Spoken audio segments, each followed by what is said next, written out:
Chapter 114 Ishani से मिलने के बाद आरती जी और सुकेत जी का रोना। वहीं दादाजी भी मन ही मन अपनी नातिन के बारे में सुनकर खुश हो रहे थे, पर अपने चेहरे पर शो नहीं होने दे रहे थे। तभी नीलिमा जी बोली, और बताओ मेरी भांजी कैसी, और तुम सबको कहाँ मिली मेरी प्यारी सी गुड़िया।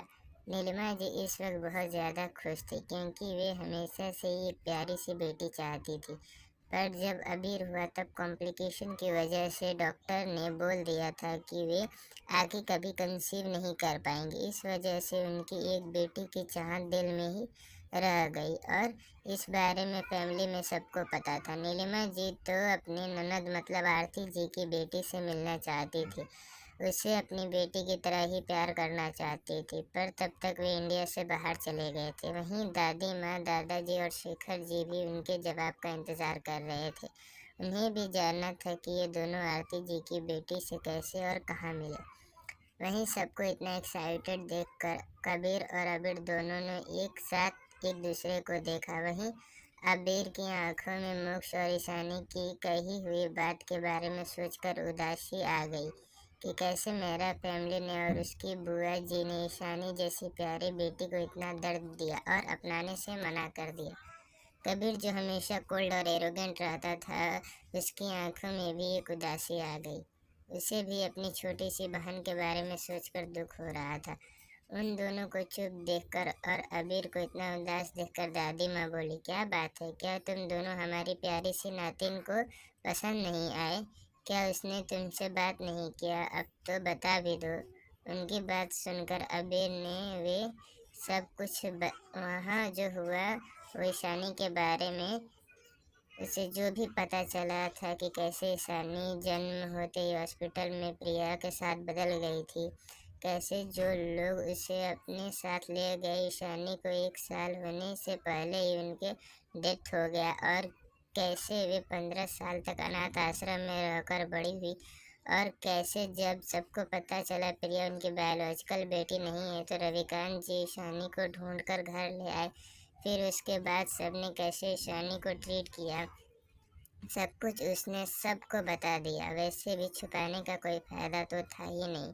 वहीं अबीर से ईशानी के बारे में सारी बात जानकर सबकी आंखें नम हो गई थी कि कैसे खुद की ही इतनी छोटी सी बच्ची को इतना परेशान कर सकता है और अपनाने से मना कर सकता है।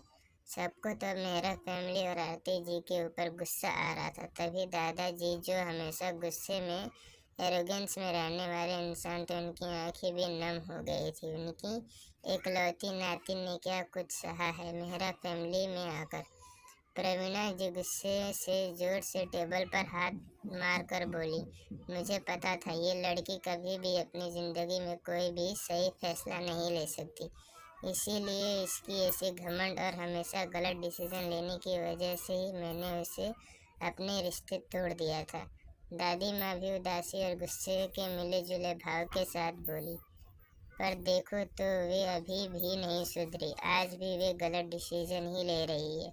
भला कोई अपनी खुद की ही बेटी को अपनाने से मना कर कैसे सकता है, और उसे इतना दर्द कैसे दे सकता है। मुझे तो अब उसे अपनी बेटी कहने में भी शर्म आ रही है। पता नहीं अपनी गलती से ये कुछ सीखती क्यों नहीं है। अपने माँ पापा को इतने गुस्से में देखकर नीलिमा जी और शेखर जी उन्हें शांत करने लगे। पापा माँ, आप शांत हो जाइए, हम हमारी बच्ची से मिलने जाएंगे, तब हम उनसे बात कर लेंगे। आप बीमार हैं तो आप इतना हाइपर मत होइए। नीलिमा जी भी रेणुका जी को शांत कराते हुए बोली, जो प्यार उसे उस घर में नहीं मिला, हम उसे वे प्यार देंगे। देखना हमारी बच्ची हमें जरूर अपनाएगी। उन दोनों के समझाने से विनय जी और रेणुका जी थोड़ी शांत हो गई। तभी कबीर बोला, हम सब आज शाम को मेहरा मेंशन जाएंगे ईशानी से मिलने। उसकी बात सुनकर अबीर खुशी से बोला, भाई मैं तो बहुत एक्साइटेड हूँ फिर से अपनी डॉल से मिलने के लिए। वे कितनी क्यूट है, प्यारी, मासूम और अंडरस्टैंडिंग है। अबीर ने ईशानी के लिए इतना क्यूट वर्ड था इस्तेमाल किया था कि वहीं कबीर ने मन ही मन सोचा, मासूम वो प्यारी और क्यूट, पर मासूम नहीं है। तभी नीलिमा जी बोली, क्या उसकी फ़ोटो लाई हो तुम? और भी बताओ मुझे मेरी भांजी के बारे में, मुझे तो उससे मिलने का वेट ही नहीं हो रहा है। उनकी बात सुनकर अबीर बोला, वे बहुत। उसने इतना ही बोला था। आगे वे फिर से ईशानी क्यूट पुराण शुरू करता कि तभी कबीर ने उसकी बात को बीच में काट कर बोला, आप सब उससे मिलेंगे तो अच्छे से जान जाएंगे उसे। और हाँ, वे क्यूट और प्यारे सिर्फ देखने में है, पर मासूम वे बिल्कुल भी नहीं। क्या पता, इतना कहकर उसने अपने होठों पर एक टेढ़ी स्माइल ले आया। बाकी सब कबीर की बात सुनकर कंफ्यूज थे, आगे उसके बोलने का इंतजार कर रहे थे। तभी कबीर उन सबके सिर पर बम फोड़ते हुए बोला, क्योंकि वे 21-22 साल की उम्र में ही अंडरवर्ल्ड पर राज कर रही है, माफिया क्वीन है वे, जिसके नाम से ही पूरा अंडरवर्ल्ड में तालका मच जाता है। वे नाम है वो। कबीर की बात सुनकर सबकी आंखें हैरानी से बड़ी हो गई थी। दादाजी और दादी माँ तो एक दूसरे को देख रहे थे, वहीं नीलिमा जी का मुंह तो खुला का खुला ही रह गया था। शेखर जी हैरान तो थे, परेशानी माफिया क्वीन है जानकर उनकी आंखों में गर्व भरी चमक दिखाई दे रही थी। तभी नीलिमा जी अपने होश में आकर बोली, क्या तुम सच कह रहे हो? कहीं तुम मेरी बच्ची के बारे में झूठ तो नहीं बोल रहे हो ना? उनकी बात सुनकर कबीर ने अपने कंधे उचका लिए। इसका मतलब ये सच था। तभी दादी माँ बोली, पक्का इसके अंदर हम सबकी क्वालिटी आई है। लगता है वे बिल्कुल अपने नाना मामा और भाइयों पर गई है। उनकी बातों को सुनकर सबने अपना सिर हाँ में हिला दिया।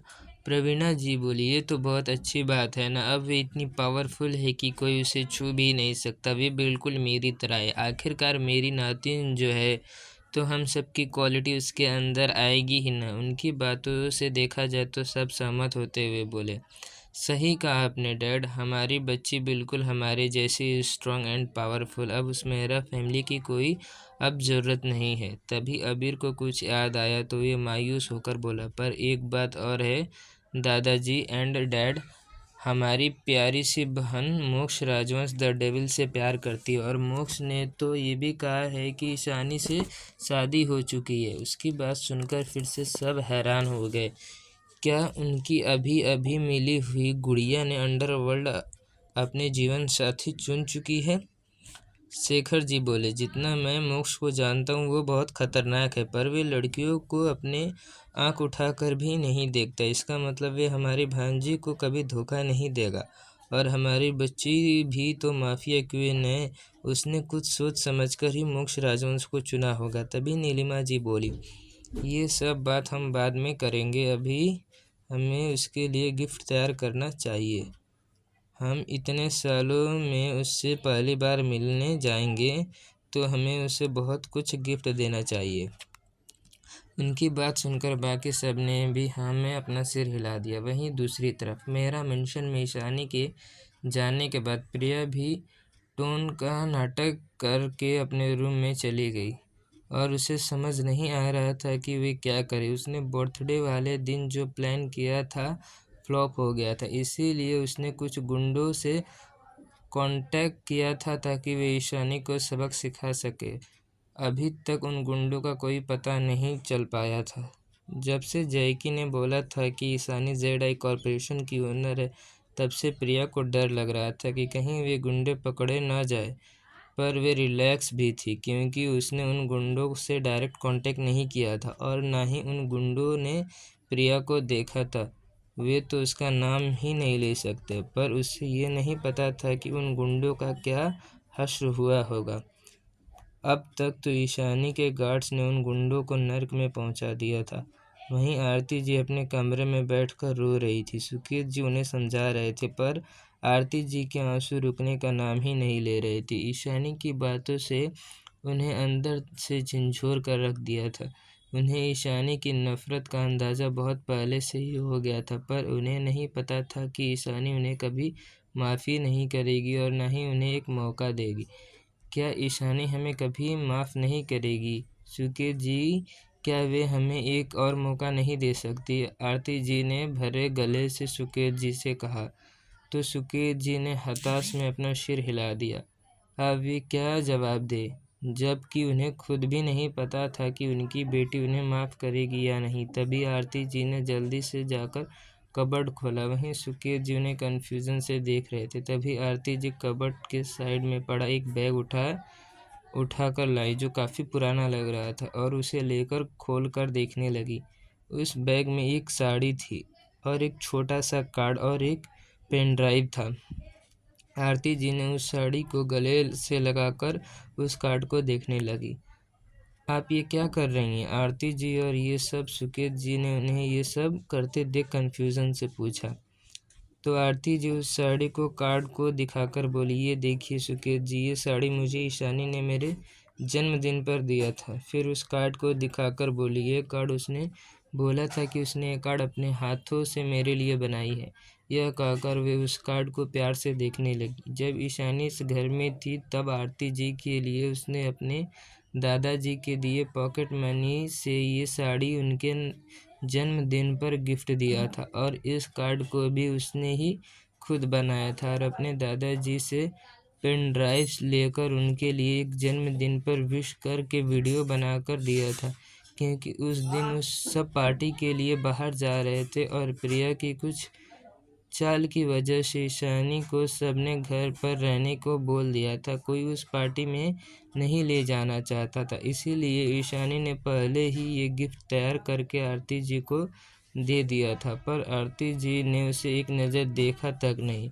उन्होंने बस उस साड़ी को देखा जो उन्हें काफ़ी सस्ती लगी थी, फिर उस कार्ड को बिना पढ़े ही रख दिया। वे तो उसे देखना भी नहीं चाहती थी क्योंकि उन्हें सस्ती चीज़ें पसंद नहीं थी, पर पता नहीं क्यों उनका दिल नहीं किया उसे फेंकने का, तो उन्होंने उस कबर्ड में रख दिया था। ये सब याद करके और शेखर जी को बताते हुए उनकी आंखों से आंसू बह रहे थे। वहीं उनकी बात सुनकर शेखर जी और सुकेत जी भी आंखें भी नम हो गई।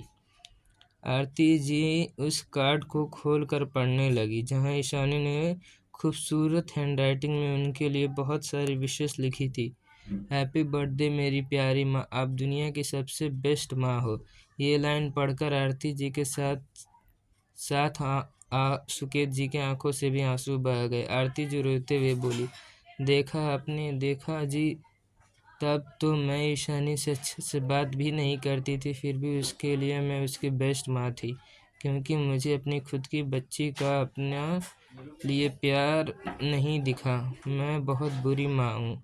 देखा, जिस बच्ची को मैंने 9 महीने कोख में रखकर जन्म दिया, जिस बच्ची को आने की खुशी में मैंने ना जाने कितनी दुआएं मांगी, मैंने उसी बच्ची को खुद से दूर कर दिया। फिर उस पेन ड्राइव को उन्होंने लैपटॉप में कनेक्ट कर दिया तो उसमें ईशानी की प्यारी सी स्माइल दिखाई दी, जो अभी उसके चेहरे पर उन्हें कहीं दिखाई नहीं दे रही थी। यह 17 साल की ईशानी थी जो बहुत मासूम और प्यारी थी। ईशानी को वीडियो में स्माइल करते देखकर आरती जी और सुकेत जी के चेहरे पर भी दर्द भरी स्माइल आ गई। तभी उन्हें ईशानी की आवाज़ सुनाई, हैप्पी बर्थडे माँ, आपकी सारी विशेष पूरी हो जाए। ऐसे ही वीडियो में 5 मिनट का था, जिसमें ईशानी ने आरती जी के लिए एक प्यारा सा गाना भी गाया था प्यारी माँ के नाम पर।